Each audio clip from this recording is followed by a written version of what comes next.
Matthieu, chapitre 9.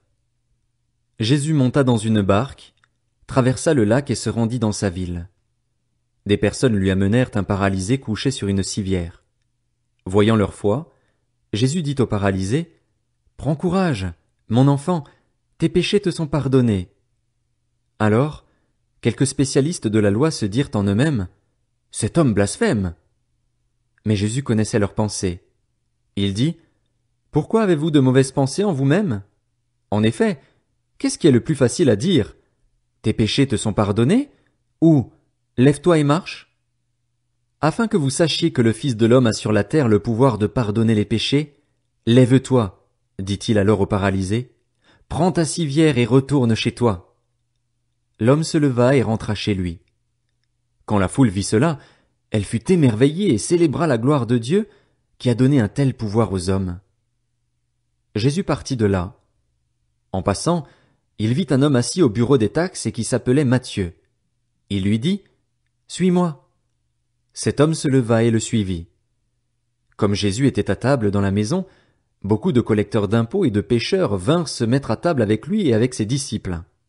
Les pharisiens virent cela et dirent à ses disciples, « Pourquoi votre maître mange-t-il avec les collecteurs d'impôts et les pécheurs? » Mais Jésus, qui avait entendu, leur dit, « Ce ne sont pas les bien portants qui ont besoin de médecins, mais les malades.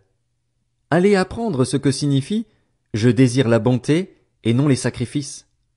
En effet, je ne suis pas venu appeler des justes, mais des pécheurs, à changer d'attitude. » Alors les disciples de Jean vinrent vers Jésus et dirent, « Pourquoi nous et les pharisiens jeûnons-nous, souvent, tandis que tes disciples ne jeûnent pas? » Jésus leur répondit, « Les invités à la noce peuvent-ils être tristes tant que le marié est avec eux?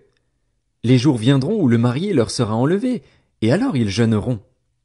Personne ne coud un morceau de tissu neuf sur un vieil habit, car la pièce ajoutée arrache une partie de l'habit et la déchirure devient pire. On ne met pas non plus du vin nouveau dans de vieilles outres, sinon les outres éclatent, le vin coule et les outres sont perdues. Mais on met le vin nouveau dans des outres neuves, et le vin et les outres se conservent. » Tandis qu'il leur adressait ces paroles, un chef arriva, se prosterna devant lui et dit, « Ma fille est morte il y a un instant, mais viens, pose ta main sur elle et elle vivra. » Jésus se leva et le suivit avec ses disciples.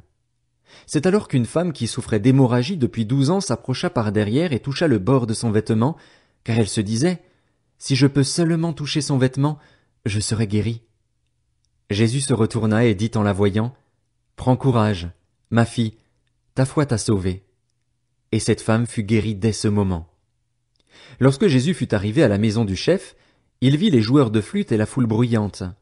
Il leur dit, « Retirez-vous, car la jeune fille n'est pas morte, mais elle dort. » Et il se moquait de lui. Quand la foule eut été renvoyée, il entra, prit la main de la jeune fille, et la jeune fille se leva. Cette nouvelle se propagea dans toute la région. Quand Jésus partit de là, il fut suivi par 2 aveugles qui criaient, « Aie pitié de nous, fils de David !» Lorsqu'il fut arrivé à la maison, les aveugles s'approchèrent de lui et Jésus leur dit, « Croyez-vous que je puisse faire cela? »« Oui, Seigneur, » lui répondirent-ils. Alors il toucha leurs yeux en disant, « Soyez traités conformément à votre foi. » Et leurs yeux s'ouvrirent. Jésus leur recommanda avec sévérité, « Faites bien attention que personne ne le sache. » Mais, à peine sortis, ils parlèrent de lui dans toute la région. Comme il s'en allait, on amena à Jésus un démoniaque muet. Il chassa le démon et le muet se mit à parler. La foule disait, émerveillée, « On n'a jamais rien vu de pareil en Israël. » Mais les pharisiens disaient, « C'est par le prince des démons qu'il chasse les démons. » Jésus parcourait toutes les villes et les villages. Il enseignait dans les synagogues, proclamait la bonne nouvelle du royaume et guérissait toute maladie et toute infirmité. À la vue des foules, il fut rempli de compassion pour elles, car elles étaient blessées et abattues, comme des brebis qui n'ont pas de berger. Alors il dit à ses disciples, « La moisson est grande, mais il y a peu d'ouvriers. Priez donc le maître de la moisson d'envoyer des ouvriers dans sa moisson. »